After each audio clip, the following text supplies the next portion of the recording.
সরাসরি চলে যাবো আরো একবার অর্ণবের কাছে। অর্ণব, এখনো পর্যন্ত সিট গঠন হয়েছিল, বেশ কয়েকদিন হয়ে গেল, সিটের তদন্ত নিয়ে কিছু বলা হয়েছে হাইকোর্টের পক্ষ থেকে? মানে ফাঁক ফোকর আছে কিনা?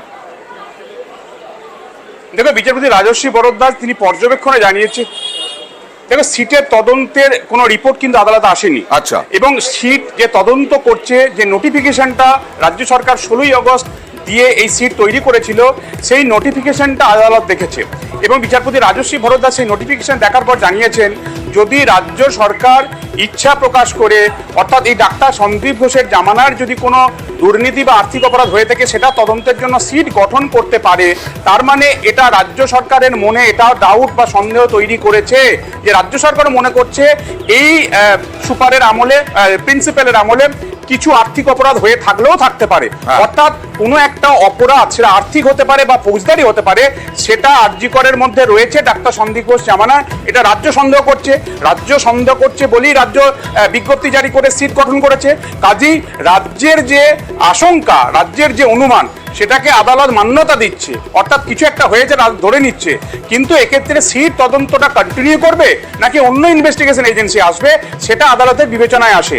আদালত বলে, যেহেতু সিবিআই ইতিমধ্যে আরজি করের ঘটনার তদন্ত চালাচ্ছে, অর্থাৎ এই সিনিয়র রেসিডেন্ট ডক্টর তার ধর্ষণ খুনের ঘটনা এবং এই ঘটনা এবং এই নতুন করে যে আক্তার আলীর অভিযোগ, এই দুটোকে দেখলে কমন যদি অ্যাকিউজ ধরা হয়, তাহলে কিন্তু দেখা যাচ্ছে আদালতের কাছে যে ডাক্তার সন্দীপ ঘোষ। তাহলে একই ঘটনায় তাহলে কেনই সমান্তরাল তদন্ত হবে?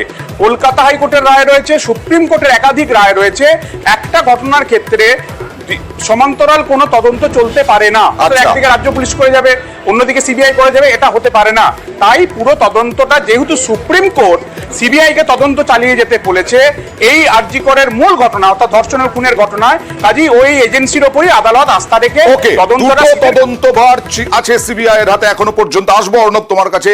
একটা হচ্ছে খুন, ধর্ষণ, আরজি করে তরুণী চিকিৎসককে, আর একটা হচ্ছে ভাঙচুর, যে 15ই আগস্ট মধ্যরাতে যে ভাঙচুর তাণ্ডব হয়েছে সেই তদন্ত সিবিআই এর হাতে। এর সঙ্গে সন্দীপ ঘোষের আমলে আরজি করে দুর্নীতির অভিযোগেও তদন্ত সিবিআই এর হাতে। আক্তার আলীর আইনজীবী তরুণজ্যোতি তিওয়ারি কি জানালেন দেখুন। আরজিকর ঘটনা অলরেডি সিবিআই তদন্ত করছিল, এটাও তাদের কাছে যাওয়া উচিত, এটুকুই ছিল দাবি, এবং সেই দাবিটা করেছেন সিবিআই এবং ইডি দুটো চেয়েছিলাম। সিবিআই যদি কেস রেজিস্টার করে, করলে ফিনান্সিয়াল ইরেগুলারিটিতে ইডি আসবে, is quite normal, is inevitable. Financial scam ED investigate করবে, এটা কোয়াইট নর্মাল। আর পাস্ট হিস্ট্রিগুলো আছে, পাস্টেও আপনারা দেখেছেন সেম জিনিসটাই হয়। আমার দৃঢ় বিশ্বাস যে পরিমাণে স্ক্যাম আছে, এটা 1-2 টাকার স্ক্যাম নয়, কয়েক কোটি টাকার স্ক্যাম, এবং ইডি এটাতে আসবে বলেই আমার বিশ্বাস। কয়েক কোটি টাকার দুর্নীতি আমরা প্রথম থেকেই, যেদিন থেকে এই ঘটনা সামনে এসেছে, অর্থাৎ সন্দীপ ঘোষের পদত্যাগ, ইস্তফা, তারপর থেকে আমরা দেখিয়েছি ভুরি ভুরি দুর্নীতির অভিযোগ। কি হলো?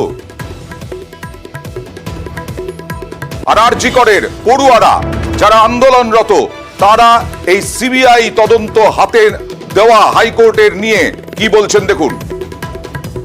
একদমই সঠিক পদক্ষেপ বলে আমার মনে হয়, কারণ সিবিআই যেহেতু টোটাল ব্যাপারটা দায়িত্ব নিয়েছে, সমস্ত ব্যাপারটা সিবিআইরই করা উচিত, তাহলে জিনিসটা সিস্টেমেটিক হবে, এটাই আমাদের মনে হয়। এটা তদন্ত করা উচিত। এতদিন তো তদন্ত কতটা হয়েছে সেটা নিয়েও প্রশ্ন ছিল, কিন্তু এখন যখন সিবিআই কেসটা নিয়েছে, এটা একদম তদন্ত করা উচিত। দোষী প্রমাণিত হলে যারা দোষী তাদের শাস্তি দেওয়া উচিত।